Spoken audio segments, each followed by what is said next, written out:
Vamos a dar inicio a la clase de músculos y vasos del cuello.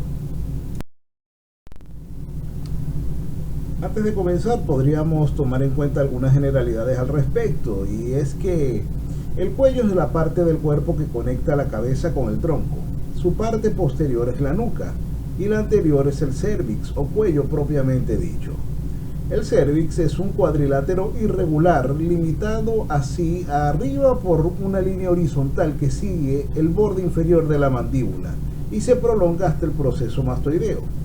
Abajo por la cara superior de la clavícula y la incisura yugular del esternón. Atrás por el borde superolateral del trapecio y adelante por la línea mediana del cuerpo.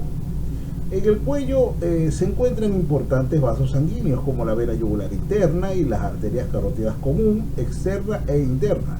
Contiene también la laringe y la parte superior de la tráquea, la parte inferior de la faringe y la superior del esófago, así como las glándulas tiroideas, paratiroideas y submandibulares.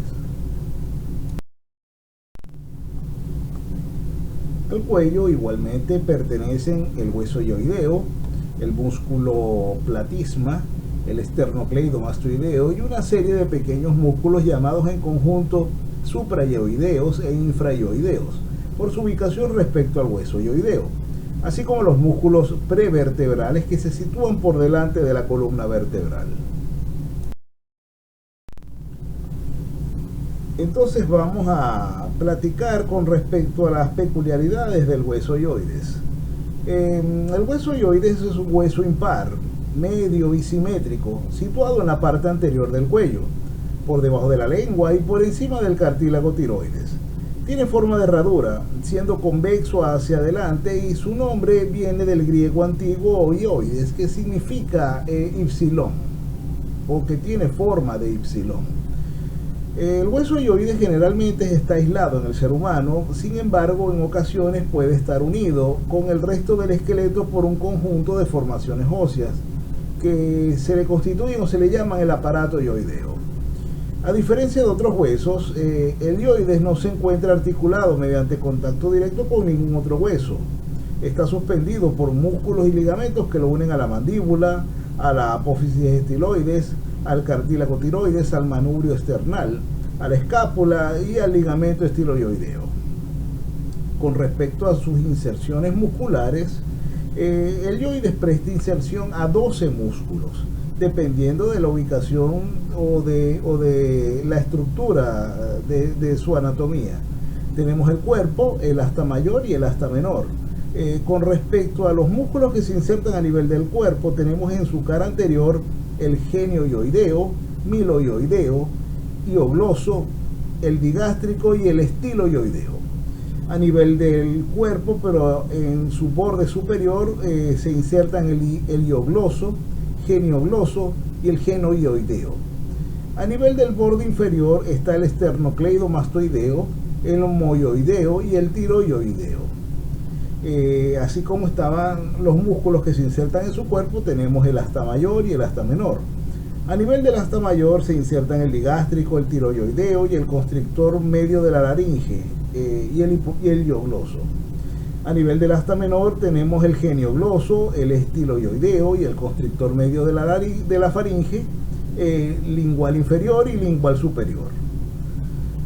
Con respecto al aparato hioideo que habíamos hablado o reseñado hace unos instantes, se puede decir al respecto que algunas veces el segmento medio del cartílago de Reichert, en lugar de volverse fibroso, constituye una pieza ósea. De ello resulta la formación de un aparato en forma de herradura, cuyas dos extremidades se articulan con los temporales. En eso constituye el aparato hioideo. Se compone a cada lado de 4 piezas. Superior, también llamada epioidal o estiloioidal, corresponde a la apófisis estiloide. Media o ceratoioidal corresponde al ligamento estiloioidal y puede ser completamente ósea o mitad ósea y mitad ligamentosa.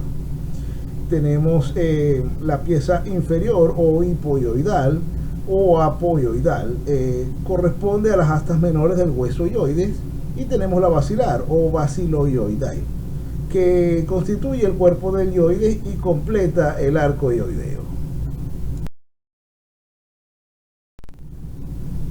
Para el desarrollo del presente tema, lo subdividiremos en dos etapas.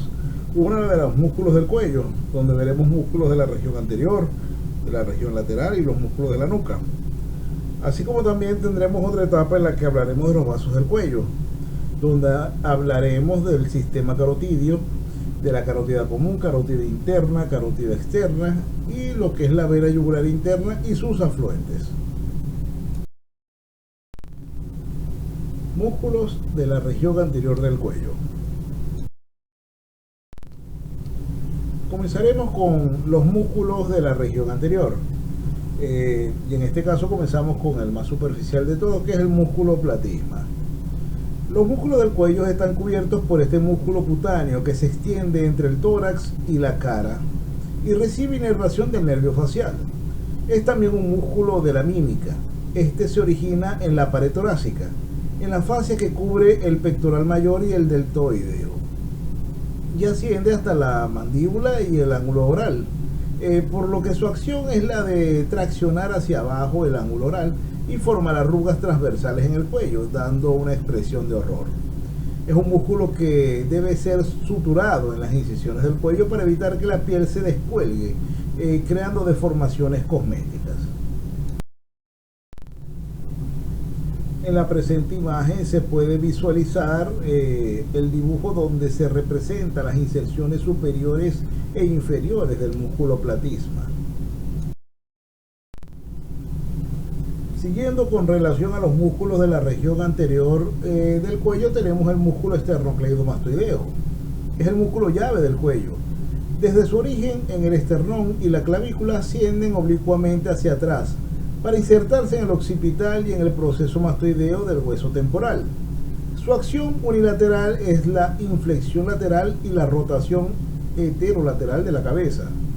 Su acción bilateral, cuando se contraen ambos músculos, es la de extensión de la cabeza. Si el cuello no está fijado o inmovilizado por los músculos prevertebrales, el recto anterior de la cabeza, el recto lateral de la cabeza, el largo de la cabeza y el largo del cuello, y la flexión de la cabeza, si el cuello está fijado por estos músculos. También se puede decir con respecto al músculo esternocleidomastoideo que este divide el cuello en tres regiones.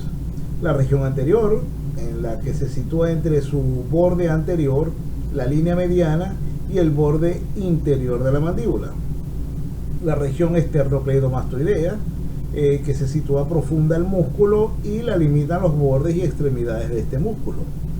Y la región lateral, que en clínica se considera posterior. Está limitada por delante por este músculo, por detrás por el trapecio y abajo por el tercio medio de la clavícula. El o la tortícolis, que es el cuello torcido, es la inclinación lateral de la cabeza y del cuello. Puede ser congénito o deberse a contractura o espasmo de este músculo como inclinación antálgica de la cabeza y del cuello. El dolor obliga a mantener el cuello y la cabeza inclinados hacia el lado dolorido. Aquí pueden ver bien una gráfica, una imagen en la que se visualiza al músculo esternocleidomastoideo y toda su extensión, con su inserción superior a nivel de lo que es el receso mastoideo y la parte de lo que es el músculo temporal, y su inserción inferior, donde tenemos la clavícula, el manubrio esternal.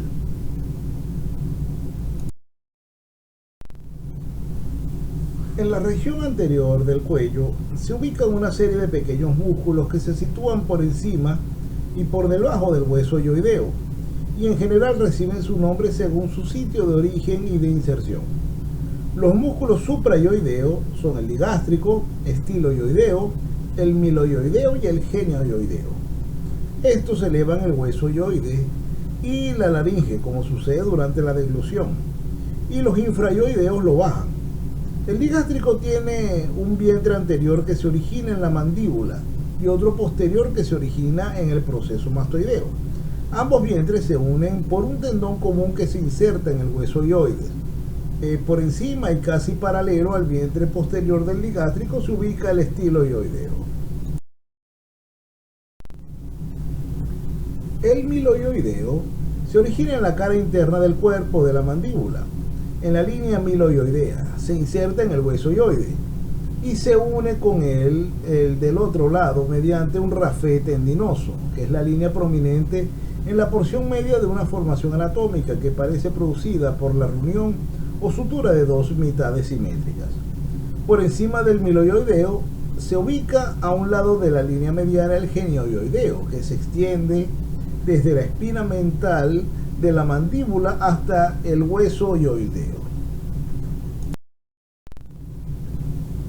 Los músculos infrayoideos son el homoyoideo, el esternoyoideo, el esternotiroideo y el tiroyoideo. El esternoyoideo se extiende desde el esternón hasta el hueso yoideo. El esternotiroideo va del homoyoideo y cruza las tres regiones del cuello. Su vientre inferior se origina en la escápula, cruza la región lateral del cuello por detrás del esternocleidomastoideo y se une el vientre superior mediante un tendón común, y el vientre superior cruza la región anterior para insertarse en el hueso yoides. Al estudiar la anatomía del cuello, la línea media es un punto de referencia donde se divide el cuello en mitades simétricas.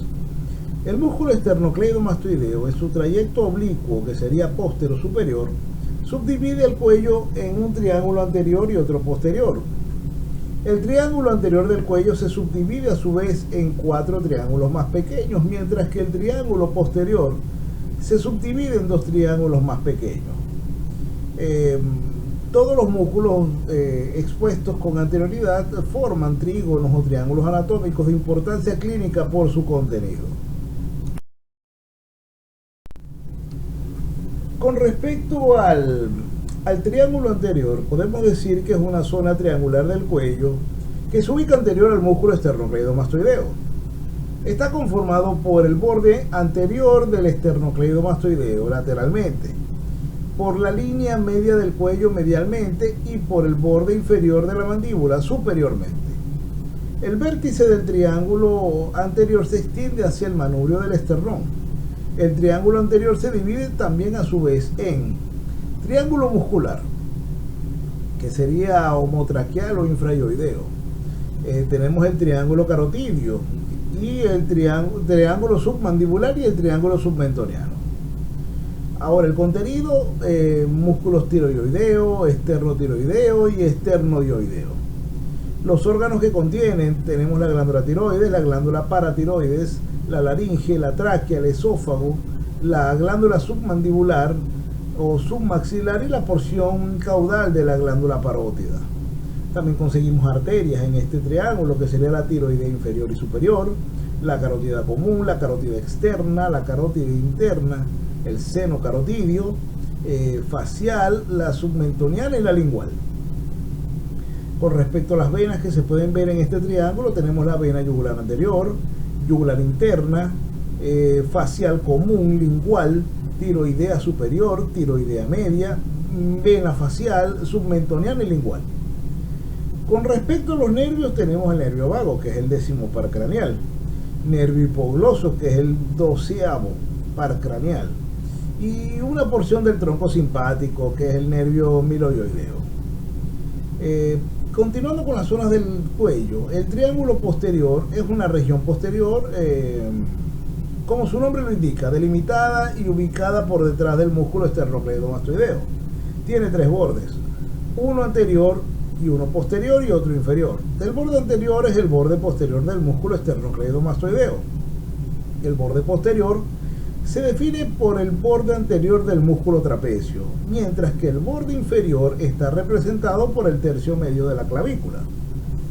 La lámina superficial o de revestimiento de la fascia cervical profunda, en conjunto con el tegumento, forman el techo de este espacio, mientras que el suelo está cubierto por la fascia prevertebral, junto con el músculo elevador de la escápula, el músculo espléneo de la cabeza y los músculos escalenos. El vientre inferior del músculo homoyoideo subdivide al triángulo posterior en un triángulo pequeño, conocido como el triángulo homoclavicular o supraclavicular, y un triángulo más grande denominado triángulo occipital. ¿Qué es lo que contiene? Contiene vasos. La tercera rama de la arteria subclavia, la rama supraescapular y cervical transversa del tronco tirocervical. También tiene la vena yugular externa y los ganglios linfáticos. A nivel de nervios, su contenido es el nervio accesorio, que es el 11º par craneal, los troncos del plexo braquial y fibras del plexo cervical. Hablando con relación a los músculos de la pared anterior, también hay que incluir la musculatura suprayoidea que forma el piso de la boca, los prevertebrales largos de la cabeza y recto anterior de la cabeza. Las características funcionales de cada uno de ellos son, para los suprayoideos, eleva y retrae y estabiliza la yoides durante la deglución y el habla. Además, elonga el piso de la boca.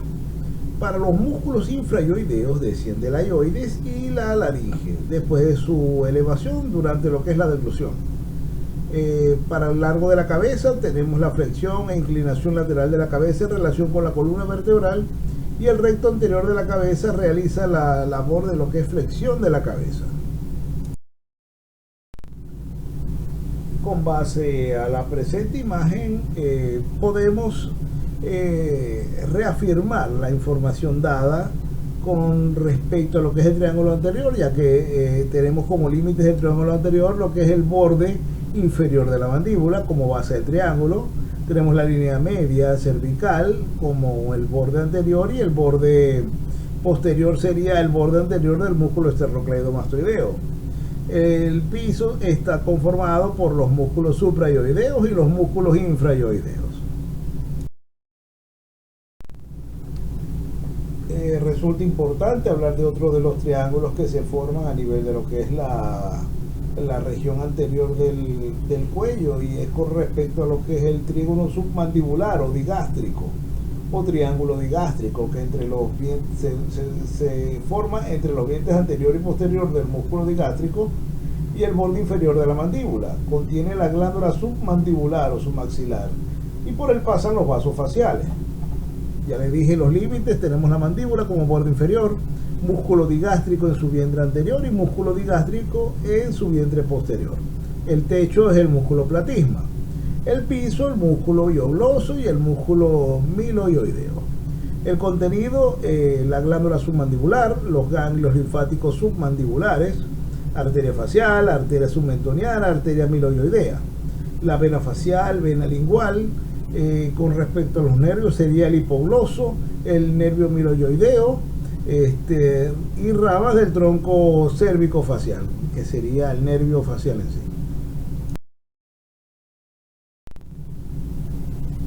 En esta imagen podemos recalcar la visualización del triángulo digástrico, donde se aprecia su contenido, como es la arteria facial, los ganglios linfáticos, la glándula submandibular o submaxilar y lo que es la vena facial. Asimismo, en el referido triángulo observamos el nervio mandibular recurrente, que es el séptimo par craneal, el nervio miloioideo, la glándula submandibular y el nervio hipogloso. Siguiendo con los músculos de la región anterior, también tenemos el trígono carotidio, que es el triángulo que se forma entre el vientre posterior del digástrico, el borde anterior del músculo esternocleidomastoideo y el vientre superior del homoioideo. Este trígono está cubierto por el esternocleidomastoideo, y en él la arteria carótida común se divide en carótida interna y externa. Entonces habíamos hablado que de los límites tenemos al músculo esternocleidomastoideo en su borde anterior, tenemos al músculo digástrico, que es el vientre posterior, y tenemos el músculo ovoioideo en su vientre superior. El techo es el músculo platisma, el piso es el músculo tiroioideo y el hiogloso. También tenemos el músculo constrictor medio de la laringe y el inferior de la laringe. El contenido: tenemos la vena yugular interna, tronco venoso tirolingofacial. Tenemos la arteria carótida primitiva y su bifurcación en carótida externa, carótida interna, cero y glomo carotídeo. Tenemos el nervio neumogástrico y el nervio hipogloso. Bueno, sirva la presente imagen para poder visualizar el triángulo carotídeo. donde tenemos su contenido, que en este caso es el nervio hipogloso, nervio neumogástrico, la arteria carótida primitiva y la vena yugular interna. Siguiendo con los músculos de la región anterior y sus triángulos, tenemos que hablar del triángulo submentoniano. También se le dice el trígono suprayoideo. Él abarca entre lo que es el vientre anterior del digástrico, la línea mediana anterior y el hueso yoideo, y contiene los músculos miloyoideo y geneoyoideo. Su límite, como ya habíamos dicho, el vientre anterior del digástrico y el cuerpo del yoides, del hueso yoides. El techo sigue siendo el músculo platisma y el piso el miloyoideo. Contenido: ganglios linfáticos submentonianos y las vénulas que forman la vena yugular anterior.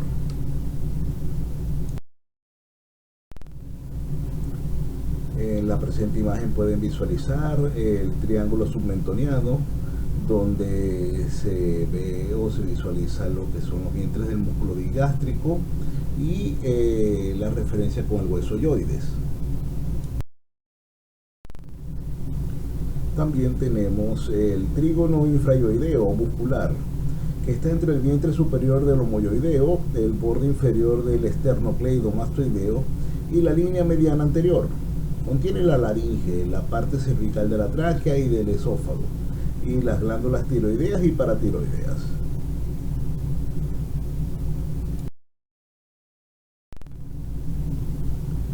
Por último tenemos el triángulo de Sedilot, el cual tiene como límites el fascículo external del esternocleidomastoideo, el fascículo clavicular del esternocleidomastoideo y la clavícula, y su contenido es el nervio frénico. Continuamos con los músculos de la región lateral del cuello. En la región lateral se localizan los músculos escaleno anterior, medio y posterior, que hacen parte de los músculos prevertebrales.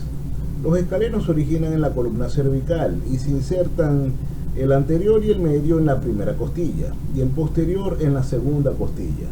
Por su inserción en estas dos primeras costillas son inspiradores accesorios y participan en caso de una inspiración profunda. También pueden realizar inflexión lateral del cuello. El cuello se inclina hacia un lado en el plano frontal por acción unilateral o flexión del cuello. El cuello se inclina hacia adelante en el plano sagital por acción bilateral.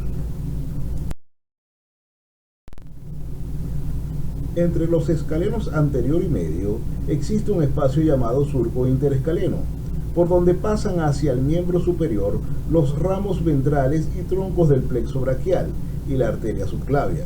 Estas estructuras pueden sufrir compresión en este surco, lo cual hace parte del síndrome del desfiladero toracocervicoaxilar.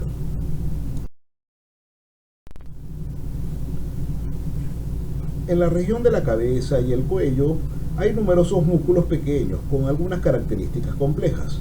Los músculos cervicales son altamente influenciables ante el estrés y las sostenidas posturas incorrectas del cuello. Podemos dividir los músculos cervicales profundos y superficiales según la vista de la región que ocupan.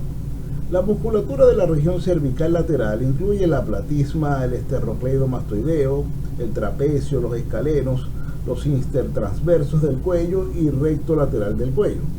Las características funcionales de cada uno de ellos son: la platisma asciende y tensa la piel del cuello, deprime las comisuras labiales y la piel del mentón. El esternocleidomastoideo eleva la clavícula y asiste el movimiento de bombeo de la pared torácica durante una inspiración forzada. El trapecio es un extensor de la cabeza y la columna cérvico-dorsal. El escaleno anterior, medio y posterior elevan las costillas superiores y realizan flexión lateral del cuello. Los intertransversos del cuello hacen extensión y flexión ipsilateral de la columna cervical. Y el recto lateral de la cabeza inclina la cabeza y la estabiliza. En la presente imagen se puede visualizar los músculos laterales, donde tenemos el músculo constrictor inferior de la laringe, se visualiza el músculo esternocleidomastoideo ya seccionado, el músculo estiloioideo, el músculo escaleno anterior, el escaleno medio, el músculo trapecio y el músculo esternoioideo.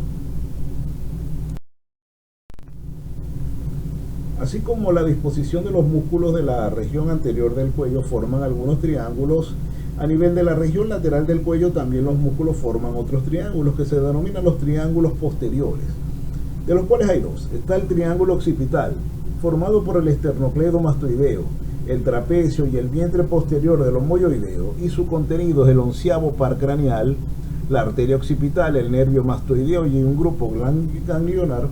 También tenemos el triángulo supraclavicular, que está formado por el esternocleidomastoideo, la clavícula y el vientre posterior del homoioideo. Su contenido es el escaleno anterior, el plexo braquial, la arteria subclavia y la vena subclavia. Ahora veremos los músculos de la nuca. Okay, primero tomamos como referencia lo que es el triángulo de Tilaux de la nuca. Está conformado por tendones de los oblicuos y de los rectos de la nuca con el tendón del suboccipital. Su límite es interno, el borde inferoexterno del recto posterior mayor. El superexterno, el borde inferointerno del oblicuo superior. Inferoexterno tiene el borde superointerno del oblicuo mayor. Su techo es el complejo mayor y menor, y el suelo es la membrana occipitoatloidea posterior y el arco posterior del atlas. El contenido, la arteria vertebral. Tenemos el ramo dorsal del nervio espinal y el nervio vertebral. Ahora vamos a ver los diversos músculos. Tenemos el músculo recto posterior mayor. Su trayecto va del axis al hueso occipital. Sus inserciones se inserta en la parte superior de la cara lateral de la apófisis espinosa del axis. La acción es extender la cabeza y la rota hacia su lado, y está inervado por el nervio suboccipital. El músculo oblicuo inferior de la cabeza va del axis hacia el atlas. Se inserta hacia arriba en la parte inferior de la cara lateral de la apófisis espinosa del axis, rota el atlas y la cabeza hacia su lado y está inervado por el nervio suboccipital. El músculo oblicuo superior de la cabeza va del atlas al occipital. Se inserta en la cara superior de la apófisis transversa del atlas por fuera del agujero transverso. Este músculo inclina la cabeza hacia su lado y la rota al lado opuesto, y está inervado por el nervio suboccipital. El músculo multífido une las apófisis espinosas y las láminas con las apófisis transversas de vértebras a diferentes niveles. Se compone de numerosos fascículos dispuestos como tejado. Su acción es producir la extensión del cuello y del tronco. Rota la parte anterior de la cabeza o del tronco hacia el lado opuesto, y está inervado por los ramos posteriores de nervios raquídeos. Los músculos interespinosos del cuello unen las apófisis espinosas de las vértebras contiguas. Se inserta uno de los bordes del canal espinoso de la apófisis espinosa suprayacente. Extienden la columna cervical y están inervados por las ramas posteriores de los músculos raquídeos. El semiespinoso de la cabeza es un músculo alargado. Se une a las apófisis transversas de las primeras 6 o 7 vértebras torácicas y la séptima vértebra cervical, así como las apófisis articulares de las vértebras cervicales cuarta a sexta. Se inserta en el hueso occipital entre las líneas nucales superior e inferior. Está inervado los 5 primeros nervios cervicales, y su acción es su contracción bilateral. Extiende la cabeza y la unilateral la hace girar al lado opuesto del músculo que se contrae. El músculo longuísimo de la cabeza es un músculo largo del cuello, delgado, situado por fuera del músculo complexo mayor. Las apófisis transversas de las 4 vértebras torácicas superiores y apófisis articulares de las últimas 4 vértebras cervicales son las que le dan su inserción, aparte de la apófisis mastoide del hueso temporal. Esta pone una inervación múltiple y su acción es que al contraerse bilateralmente extiende la cabeza, y si es de forma unilateral genera flexión lateral y rotación cefálica al mismo lado del músculo que se contrae.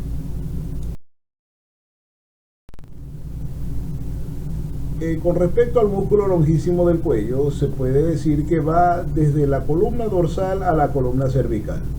Se inserta en las vértices de las apófisis transversas de las 5 primeras vértebras dorsales. Su acción es extender la columna cervical e inclinarla hacia un lado. Y está inervado por las ramas posteriores de los últimos nervios raquídeos cervicales y los primeros dorsales. El músculo iliocostal del cuello va desde la masa común hasta la tercera vértebra cervical. Sus inserciones es que se compone de 3 fascículos. El fascículo lumbar, que se origina en la parte externa de la masa común y se agota insertándose en la apófisis transversa o costiformes de las 5 lumbares. El borde inferior de las 6 últimas costillas es el fascículo dorsal. Su acción es extender el cuello y la columna vertebral. Inclina el cuello y la columna hacia su lado y los rota hacia el mismo lado. Está inervado por las ramas posteriores de los nervios raquídeos. El músculo esplenio va de la columna dorsal hasta la occipital y las apófisis mastoides del temporal. Se inserta en la mitad inferior del ligamento cervical posterior y las apófisis espinosas de las vértebras séptima cervical y 4 primeras dorsales. Los ligamentos interespinosos correspondientes y los haces ascienden y forman el cuerpo muscular que luego se divide en 2 porciones. Extiende la cabeza y rota el atlas hacia la cabeza y la cabeza hacia su lado. Y está inervado por el nervio occipital mayor de Arnold y las ramas posteriores de los nervios cervicales. Tenemos el músculo elevador del omóplato, que va del omóplato a la columna cervical. Se inserta en el ángulo superointerno del omóplato y en el borde espinal por encima de la espina del omóplato. Su acción es que cuando toma punto fijo, la columna lleva el ángulo del omóplato hacia arriba y adentro y baja el muñón del hombro.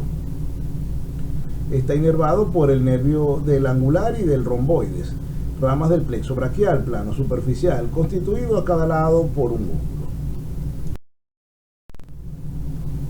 Por último tenemos el músculo trapecio, que va desde la columna dorsal y cervical y el occipital al omóplato y la clavícula. Se inserta en el tercio interno de la línea curva occipital superior y de la protuberancia occipital interna, en el borde posterior del ligamento cervical posterior y en el vértice de las apófisis espinosas de la séptima cervical y de las 12 dorsales. Su acción es que las fibras superiores llevan el hombro hacia arriba y adentro. Las fibras medias rotan el omóplato y llevan el muñón del hombro hacia arriba. Y está inervado por la rama externa del nervio espinal. Vasos del cuello. Comenzando con los vasos del cuello, podemos hablar de la carótida. La carótida común derecha se origina de la bifurcación del tronco brachiocefálico, mientras que la carótida común izquierda se origina en el arco de la aorta. Ambas se bifurcan a la altura del borde superior del cartílago tiroides, a nivel de lo que es la cuarta vértebra cervical. Las arterias carótidas internas son la continuación directa de la común. No dan ramas en el cuello. La parte proximal corresponde al seno carotidio, que tiene receptores para detectar los cambios de presión arterial. Y el cuerpo carotidio, ubicado en la bifurcación de la carótida común, tiene quimiorreceptores que detectan los cambios de nivel de oxígeno. La carótida externa irriga las estructuras extracraneales. Tiene curso póstero superior en dirección a la zona entre lo que es el cuello de la mandíbula y el lobulillo auricular, que sería la parótida. Termina en 2 ramas, la maxilar y la temporal superficial. También da otro tipo de ramas que son la faringe ascendente, la tiroidea superior, la lingual, facial, occipital, auricular posterior, maxilar y temporal superficial.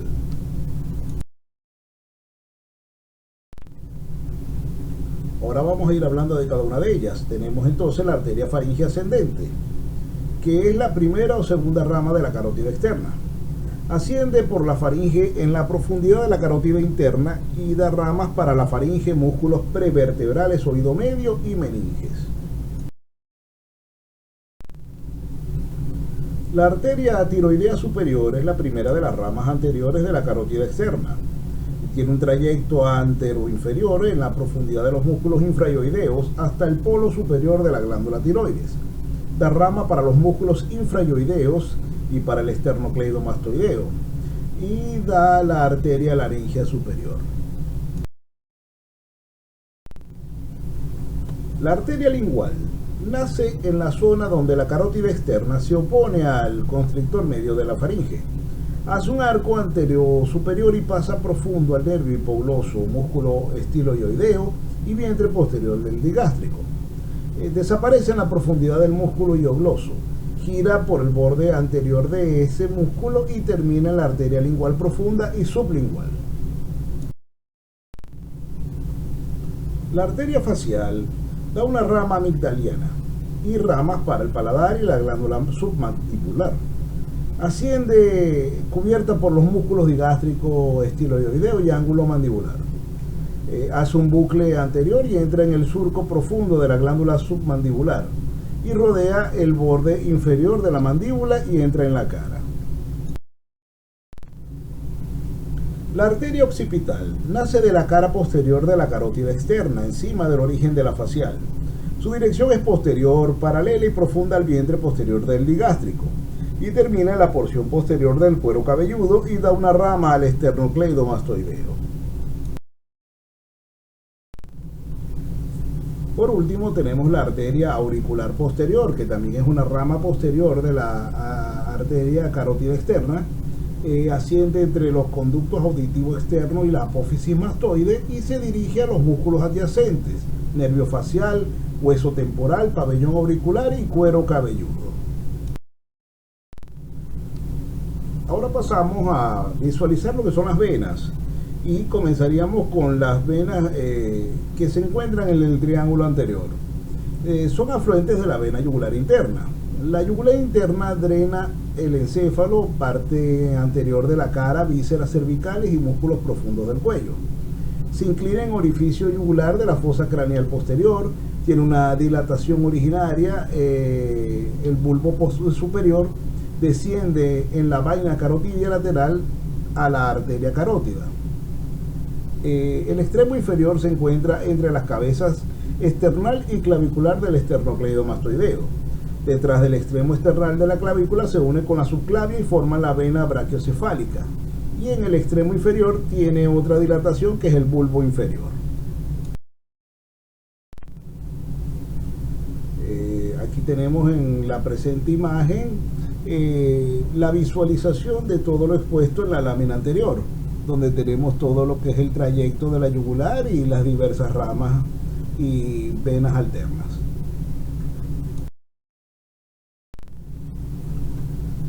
Las venas y otras estructuras también forman otros triángulos anatómicos de importancia quirúrgica, médica y obviamente para lo que es la parte de identificación y ubicación de estructuras. Esos serían los triángulos del plano profundo del cuello.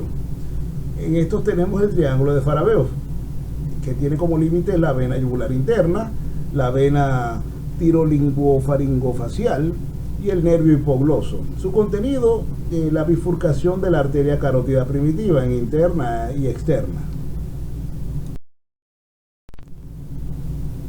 También tenemos a nivel del plano profundo el triángulo de Pirogov, que tiene como límites el borde posterior del músculo miloioideo, el nervio hipogloso y el tendón intermedio del digástrico. Su contenido es la arteria lingual.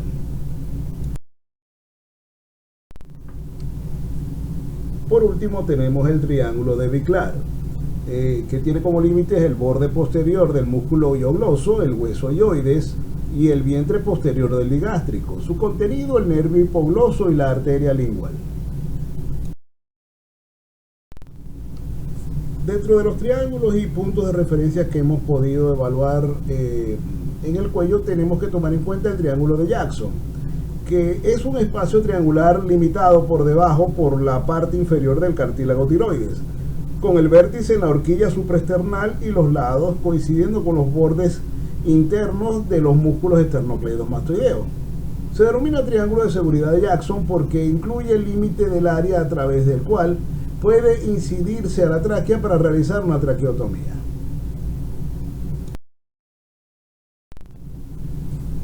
Las venas occipitales superficiales nacen de la parte posterior del cuero cabelludo y se anastomosan con las temporales y con las venas occipitales profundas. Se crea lo que es la vena occipital profunda. Unas veces es única, situándose por detrás de la arteria occipital, de la que es satélite. Otras veces es doble, naciendo en la región posterior de la cabeza y superior de la nuca, pasa bajo el esplenio y drena en la yugular externa por un tronco común con la auricular posterior. Recibe normalmente las venas emisarias mastoideas que proceden del seno lateral. Sus ramas de origen presentan importantes anastomosis con las venas raquídeas, especialmente con la vertebral, la yugular posterior y la confluente venosa del agujero occipital. Las venas faciales discurren por las arterias faciales o paralelamente a ellas. Son venas sin válvulas que realizan el principal drenaje superficial de la cara. Las tributarias de la vena facial incluyen la vena facial profunda, que drena el plexo venoso pterygoideo de la fosa infratemporal. Es continuación de la vena angular tras pasar el borde inferior de la órbita. Desciende a lo largo del borde lateral de la nariz, recibiendo venas nasales externas y palpebrales inferiores. Discurre después oblicuamente a través de la cara para cruzar por debajo del borde de la mandíbula. Recibe una comunicación de la vena retromandibular. Termina en la vena yugular interna frente a o inferior al nivel del hueso hioides. Comunica con varios senos y varias pequeñas venas. En caso de infección, el agente infeccioso puede propagarse a los senos o a las otras venas. Esto es lo que ocurre a veces en caso de tromboflebitis. Un fragmento de un coágulo sanguíneo formado en la vena facial puede desprenderse y alcanzar el seno cavernoso o el sistema venoso intracraneal.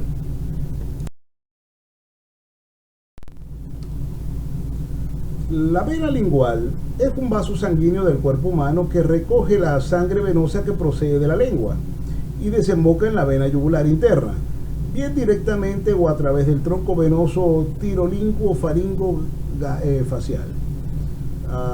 La vena lingual está formada por la unión de varias ramas, que son la vena profunda de la lengua, que circula acompañada de la arteria lingual. Las venas dorsales de la lengua, tal como indica su nombre, se sitúan en la porción dorsal o inferior de la lengua y circulan justo por debajo de la mucosa. También tenemos las venas raninas, que están situadas a ambos lados del frenillo de la lengua. Pueden verse bajo la mucosa como dos líneas de tono azulado. Se dirigen de adelante hacia atrás, acompañadas por lo que es el nervio hipogloso mayor. Hay tres venas principales que drenan la tiroides. Las venas tiroideas superiores, medias e inferiores, que desembocan en las venas yugulares internas, formando un rico plexo alrededor de la glándula. Las superiores y medias drenan en la vena yugular interna y las inferiores drenan en el tronco brachiocefálico. Con respecto a las arterias del triángulo posterior, podemos decir que se originan en el tronco tirocervical, rama de la subclavia. Tenemos la arteria cervical transversa, la arteria supraescapular y la arteria occipital. La arteria cervical transversa tiene un curso superficial y lateral a través del escaleno anterior 2 a 3 centímetros sobre la clavícula. Atraviesa los troncos del plexo braquial y les da ramas y pasa en la profundidad del trapecio. La arteria supraescapular sigue curso inferolateral por el escaleno anterior, cruza la subclavia y el plexo braquial y se dirige detrás de la clavícula hasta los músculos de la cara posterior de la escápula. La arteria occipital irriga el cuero cabelludo de la región occipital, músculos del cuello, celdas mastoideas y la dura madre de la porción posterior del cráneo. se desprende de la carótida externa y cruza el nervio hipogloso en dirección hacia el hueso occipital. Alcanza la mastoides y se dirige hacia la protuberancia occipital externa. Termina dando con dos ramas occipitales tortuosas que perforan el trapecio y se distribuyen por la musculatura y cuero cabelludo. En otras palabras, se origina de la carótida externa de la parte superior del cuello, en el triángulo carotídeo por delante del esternocleidomastoideo. Su trayecto se puede dividir en tres porciones: superior, profunda y posterior. Y bueno, y da rama a 6 ramas. La rama mastoidea, que se dirige hacia el diploide y a la dura madre, pasando a través del agujero mastoideo. La rama auricular, que se dirige a la parte dorsal de la oreja, pasando bajo el músculo esternocleidomastoideo. Están las ramas esternocleidomastoideas, que son unas pequeñas ramas para dicho músculo. Están las ramas occipitales, que irrigan la piel del occipucio, pasando a través del músculo trapecio. La rama meningia, que es inconstante, se extiende hacia la dura madre, pasando a través del agujero parietal. Y por último, la rama descendente, que irriga la musculatura de la nuca, pasando bajo el músculo esplenio. La arteria cervical profunda es una arteria del cuello que se origina como rama externa de la subclavia. Unas veces nace aisladamente y otras por un tronco común con la intercostal superior, que será el tronco cérvico-intercostal o costo cervical. Ella nace en la mayoría de los casos del tronco costo cervical y es análoga a la rama posterior de la arteria intercostal posterior. Ocasionalmente es una rama separada de la arteria subclavia. Pasa hacia atrás sobre el octavo nervio cervical y entre la apófisis transversa de la séptima vértebra cervical y el cuello de la primera costilla. Discurre hacia arriba por la parte posterior del cuello, entre lo que es el músculo semiespinoso de la cabeza y el músculo semiespinoso cervical, llegando hasta la vértebra axis, irrigando estos músculos y sus adyacencias, y se anastomosa con la división profunda de la rama descendente de la arteria occipital y con ramas de la arteria vertebral. Emite una pequeña rama espinal que entra en el canal a través del foramen intervertebral, entre la séptima vértebra cervical y la primera vértebra torácica. Da ramas, que son ramas espinales que penetran en el conducto vertebral por el último agujero intervertebral de la región cervical.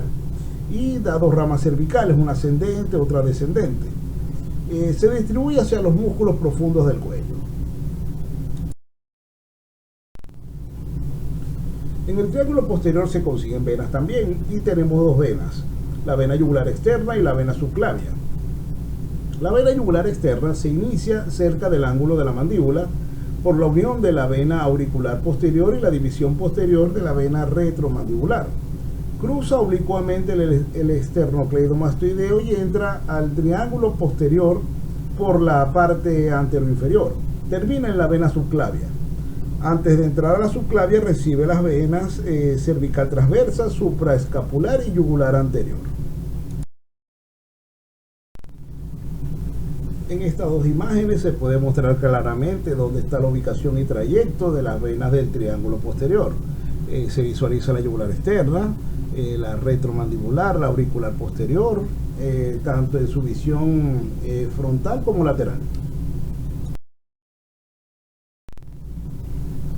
La arteria maxilar, o tradicionalmente como se le dice maxilar interna o mandibular interna, nace a la altura del cuello, del cóndilo de la mandíbula, como una de las ramas terminales, junto con la arteria temporal superficial de la arteria carótida externa, siendo esta su segunda rama de bifurcación.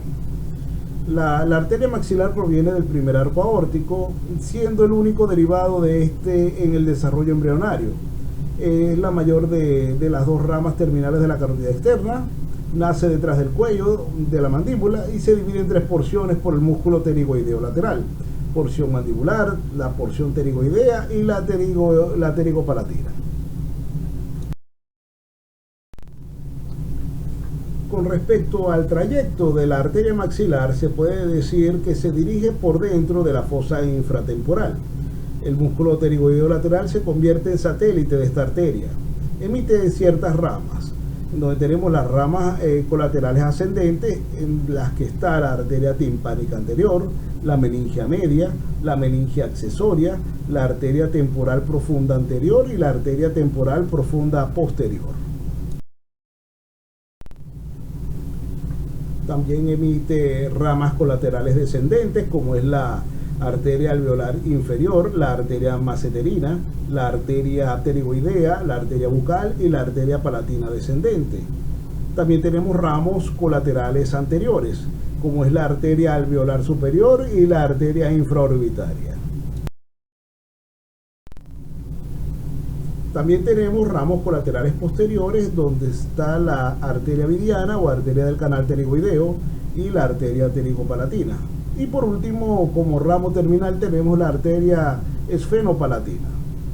Se distribuye hacia los maxilares, las piezas dentarias, fosas nasales, los músculos de la masticación, como tenemos el temporal, el macetero, el pterigoideo medial, pterigoideo lateral, las meninges y el paladar. Por último, quiero dejarles este pensamiento, que es lee poco y serás como muchos, lee mucho y serás como pocos.